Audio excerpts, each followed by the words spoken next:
श्री शिवाय नमस्तुभ्यम। हर हर महादेव। आप सभी को सावन शिवरात्रि की बहुत बहुत शुभकामनाएं। भगवान भोलेनाथ की कृपा सभी पर बनी रहे। तो फ्रेंड्स, जैसा कि आप सभी जानते हैं कि सावन शिवरात्रि की शाम को यानी कि प्रदोष काल में पूज्य गुरुदेव ऑनलाइन पार्थिव शिवलिंग का अभिषेक कराते हैं। तो इसमें क्या क्या सामग्री लगती है, इसका वीडियो तो ऑलरेडी चैनल पे आ चुका है। आप उस वीडियो को देख करके पहले ही सारी सामग्री की व्यवस्था कर सकते हैं। आज मैं आपको पार्थिव शिवलिंग के अभिषेक की बहुत ही शॉर्ट में विधि बताने वाली हूँ। लगभग 1 घंटे के करीब ये पूजा चलती है, उसे मैंने बहुत ही शॉर्ट कर दिया है। मेन मेन बातें इसमें मैंने बताई हैं। तो सबसे पहले हमें एक पार्थिव शिवलिंग चाहिए, यानी कि मिट्टी से हम एक शिवलिंग बनाते हैं, जो कि हमें उसी दिन बनाने होते हैं। 1-2 घंटे पहले आप बना सकते हैं। पार्थिव शिवलिंग कैसे बनाया जाता है, इसका वीडियो भी चैनल पे है, आप देख करके पार्थिव शिवलिंग बना सकते हैं। तो शाम के समय आप अच्छी प्रकार से शुद्ध हो जाएं और शुद्ध वस्त्र पहने स्नान आदि कर लें, और जहाँ भी पूजा करनी है वहाँ पर भी अच्छे से साफ सफाई करके एक चौकी लगाएं। चौकी के ऊपर हल्के रंग का, पीला, सफ़ेद या कोई भी हल्के रंग का वस्त्र बिछा करके एक परात या थाली रखें। उसके अंदर आप पार्थिव शिवलिंग को विराजमान करें।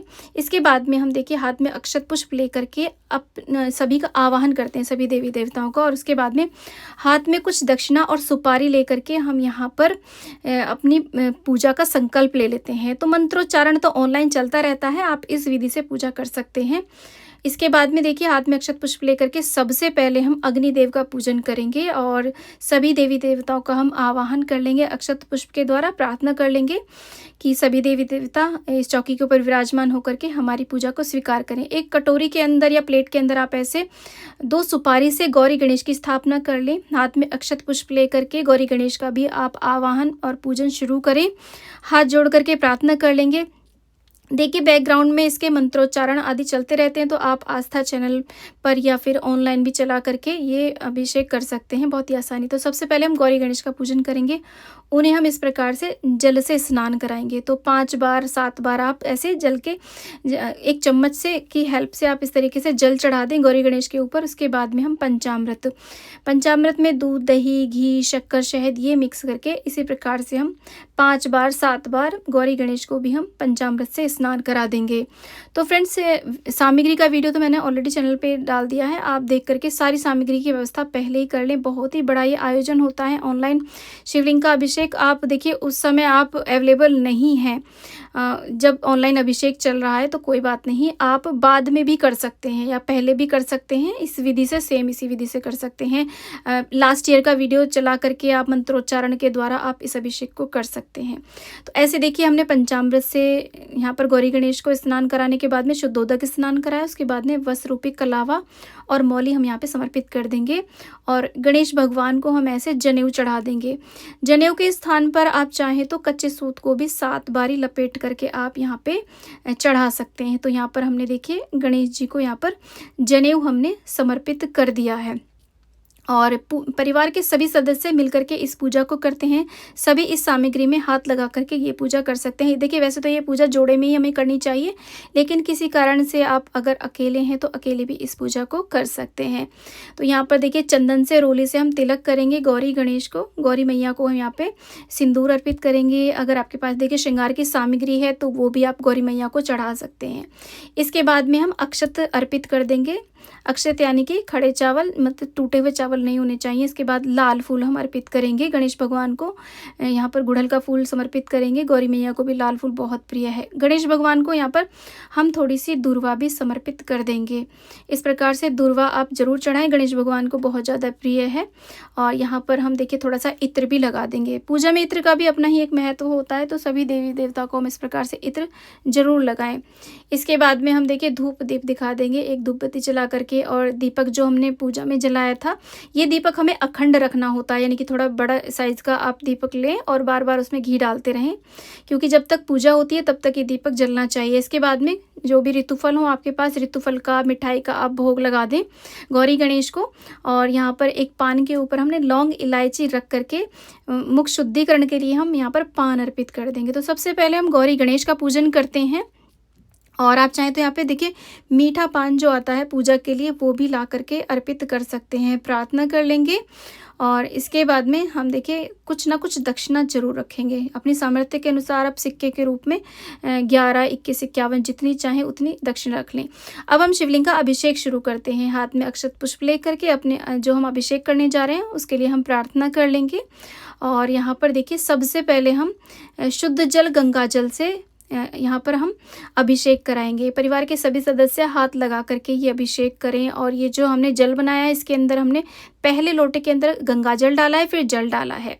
ऐसे देखिए शुद्ध जल से अभिषेक करने के बाद में हम यहाँ पर पंचामृत से अभिषेक करेंगे। साथ ही साथ आप देखिए मन ही मन श्री शिवाय नमस्तुभ्यम या फिर भगवान भोलेनाथ के जो भी मंत्र आपको आते हों वो बोल करके आप इस अभिषेक को कर सकते हैं। या फिर आप चाहें तो कोई यूट्यूब से वीडियो चला लीजिएगा। लास्ट ईयर की जो पूज्य गुरुदेव ने अभिषेक कराया था ऑनलाइन का वो चला सकते हैं। या फिर साथ के साथ अगर आप पूजन कर रहे हैं तो भी साथ के साथ लाइव चला करके भी आप ये पूजा कर सकते हैं। और अगर आप उस समय नहीं कर पा रहे तो बाद में आप वीडियो चला करके भी पूजन कर सकते हैं।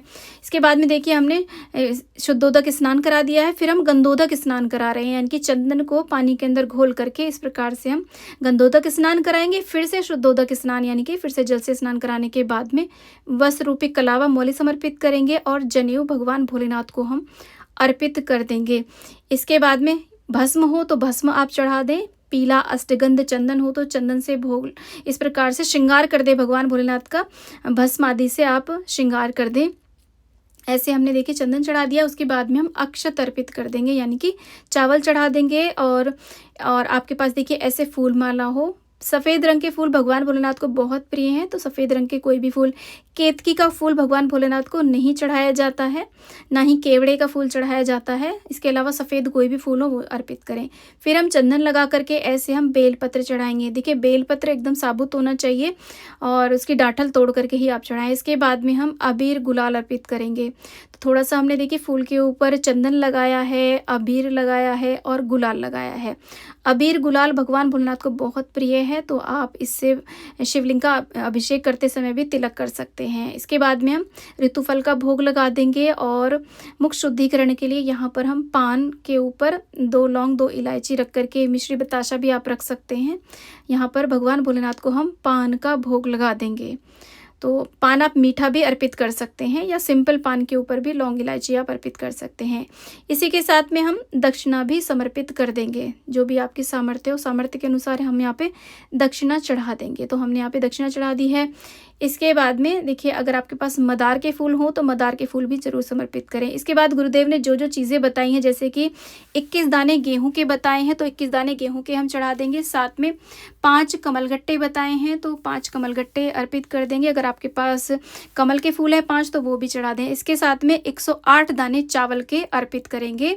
और इसके बाद हम चढ़ा देंगे यहाँ पर 21 दाने काली मिर्च के। ये सारी चीज़ें पूज्य गुरुदेव ने बताई हैं जो हमें अर्पित करनी है।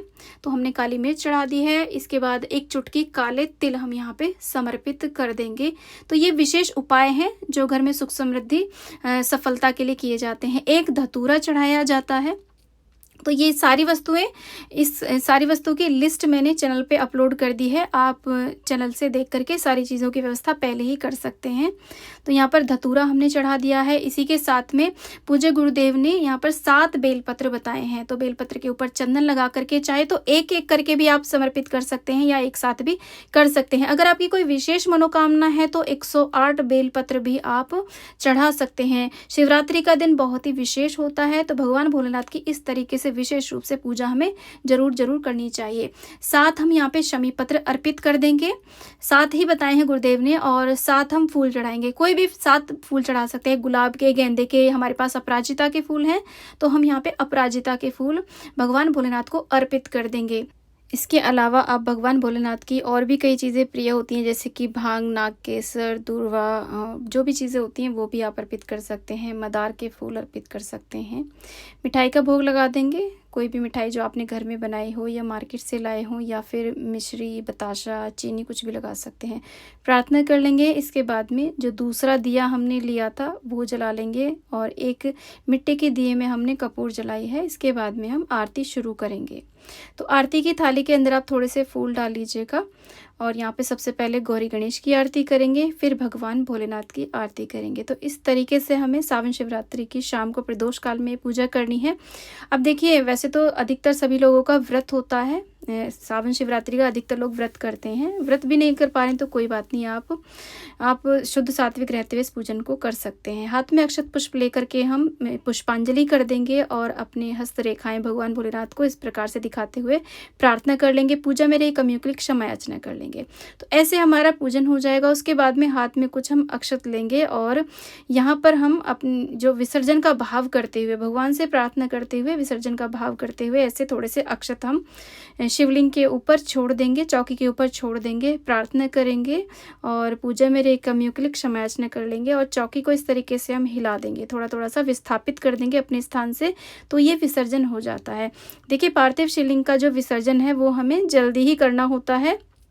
इस तरीके से अगर आप चौकी को हिला देंगे ना, तो सामग्री को आप चाहें तो अगले दिन सुबह भी उठा सकते हैं, उस समय आपको टाइम नहीं मिल पा रहा है, बस यहाँ से प्रसाद आदि हटा लीजिएगा। तो विसर्जन का वीडियो मैं आपको अलग से दे दूंगी, जहाँ पर मैं सारी सामग्री के बारे में बताऊंगी कि किस सामग्री का हमें क्या करना है, किस सामग्री को विसर्जित करना है और क्या चीज़ें हमें उठा करके रख लेनी है। तो इस तरीके से आने वाली सावन की शिवरात्रि पर आप शिवलिंग का, पार्थिव शिवलिंग का अभिषेक अवश्य करें। एक प्रश्न आ रहा था, क्या घर में रखे हुए शिवलिंग का हम अभिषेक कर सकते हैं? देखिए, वैसे तो करने में कोई हर्ज की बात नहीं है, लेकिन पूज्य गुरुदेव जी इस दिन पार्थिव शिवलिंग का अभिषेक करने का विशेष महत्व बताते हैं। तो हो सके तो मिट्टी से पार्थिव शिवलिंग बना करके ही आप अभिषेक करें। तो फ्रेंड्स, वीडियो में दी गई जानकारी यदि आपको थोड़ी सी भी यूजफुल लगी है तो प्लीज वीडियो को लाइक करिएगा और चैनल पे अगर आज आप नए आए तो चैनल को सब्सक्राइब करिएगा और वीडियो को ज़्यादा से ज़्यादा शेयर करिएगा, ताकि ये महत्वपूर्ण जानकारी सभी को मिल सके और सभी को मिल करके सामूहिक रूप से सपरिवार ऑनलाइन प्रसारण देखते हुए सावन की शिवरात्रि की शाम को ये पूजन सभी को जरूर करना है। और कमेंट बॉक्स में ओम नमः शिवाय अवश्य लिखिएगा। ओम नमः शिवाय।